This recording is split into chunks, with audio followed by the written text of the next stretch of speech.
来月の14日にお返事しますね。よろしく。何が言いた？ありがとうね。Đây quà của hai mẹ con nè.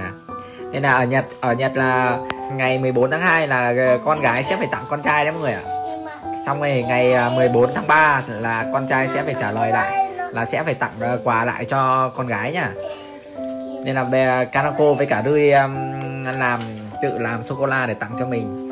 Thì ngày 14 tháng sau mình sẽ mua một cái gì đó để tặng cho Kanako với cả Rui nhá. Rui thì thích đồ chơi Ambamang này. Còn Kanako thì thích cái gì? Kanako thì thích cái gì?